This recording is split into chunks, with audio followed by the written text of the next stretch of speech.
They called him a flop, a fraud, a €200 million mistake. And for a while, honestly, it was hard to argue.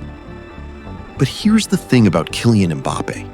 He doesn't finish stories the way you expect him to. He never has. Kylian Mbappé was never just talented. He was obsessed.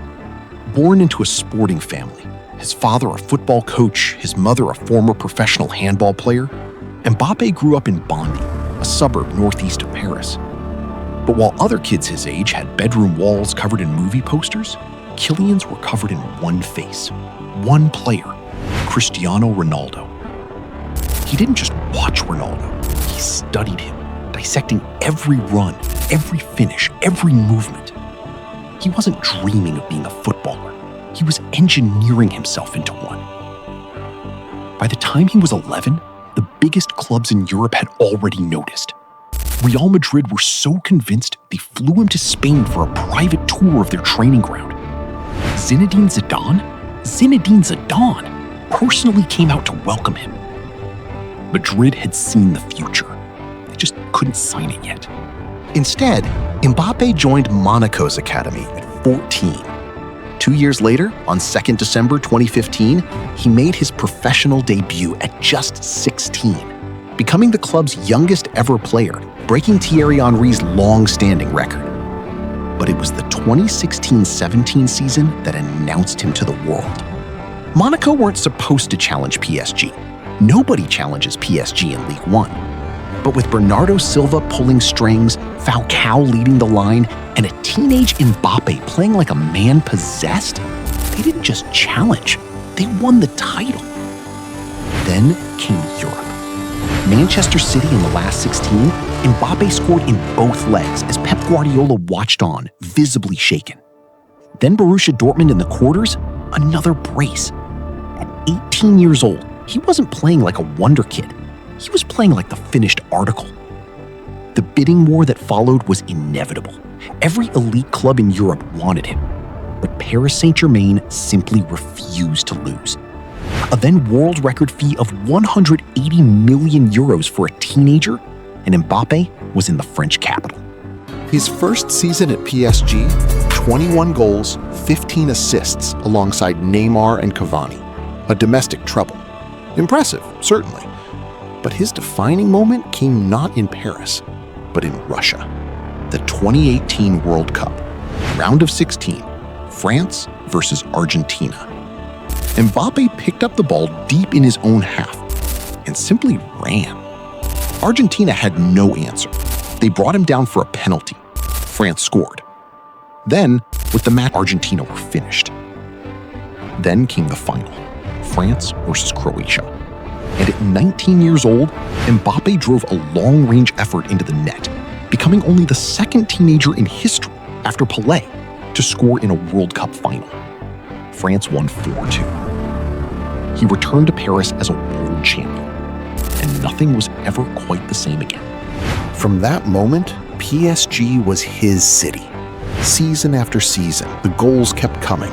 Golden Boots, Player of the Year awards, and in 2021, one of the great individual European performances, a hat trick at the Camp Nou against Messi's Barcelona, all but eliminating them from the Champions League. The same Messi he destroyed in Russia 3 years earlier. By 2022, he'd surpassed Edinson Cavani to become PSG's all-time top scorer. He was 23 years old. But something was still missing. The one thing that had been waiting for him since he was an 11-year-old boy standing inside the Real Madrid training ground. In May 2022, the moment finally seemed to arrive. The reports were unanimous. Mbappé to Real Madrid, done.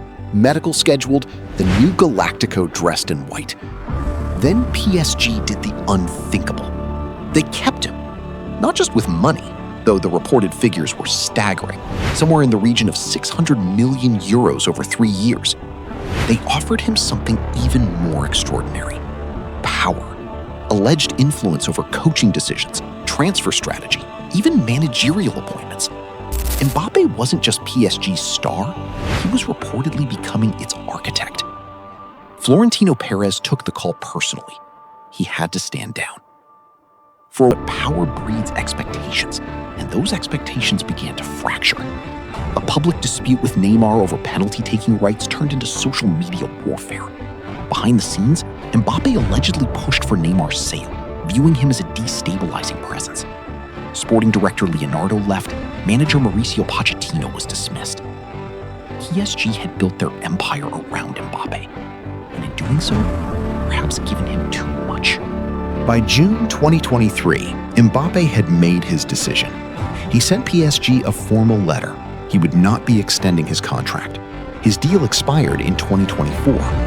The club that had paid a world record fee for him, that had handed him unprecedented control, was now facing the prospect of losing him for nothing. PSG's response was brutal.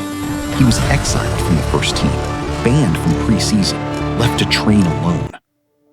Then came an offer that stunned the entire football world. Al Hilal. 1 billion euros for a single year in Saudi Arabia, with a guaranteed free move to Real Madrid afterwards. He said no. Not for the money, not for the security. He had one destination in mind, and he refused to let anything get between him and it. In the summer of 2024, Kylian Mbappé signed for Real Madrid. The Bernabeu presentation drew over 80,000 fans. It was the transfer a generation had been waiting for. And then it fell apart. Because this wasn't PSG. At PSG, Mbappé had freedom, deference, and a team built around his strengths. At Real Madrid, none of that existed. No one gets special treatment at the Bernabeu. Not Galacticos, not world champions, not anyone. The problems began almost immediately. Playing as a center forward, a position that never suited him, he looked disjointed, isolated. His trademark timing deserted him. Barcelona's defenders trapped him offside 8 times in a single El Clasico. That was nearly half his offside count for the entire season to that point, in one match.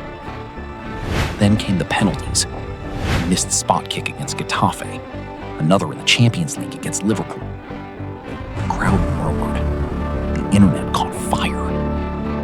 Real Madrid made a mistake. He can't handle the pressure. He's a League One merchant.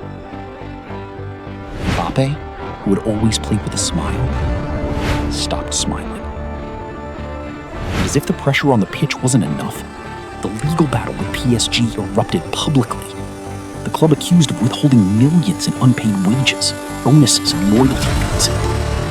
He was fighting on 2 fronts simultaneously, and losing both. But then, slowly, almost imperceptibly, something shifted.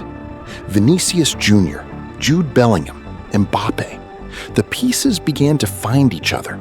The chemistry that had looked impossible started to feel inevitable.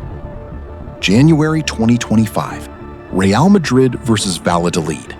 Mbappé hat trick. The old swagger was back. The directness, the venom, the absolute certainty of a man who knows exactly what he is. Then came Manchester City in the Champions League, the second leg, and Mbappé delivered one of his finest ever European performances. 3 goals. A cold, audacious lob over Ederson inside the opening minutes. A cruel, nutmeg-adjacent dismantling that left Guardiola shaking his head on the touchline. A final finish of pure technical arrogance. For the first time since arriving in Spain, Mbappé wasn't just playing for Real Madrid. He was Real Madrid.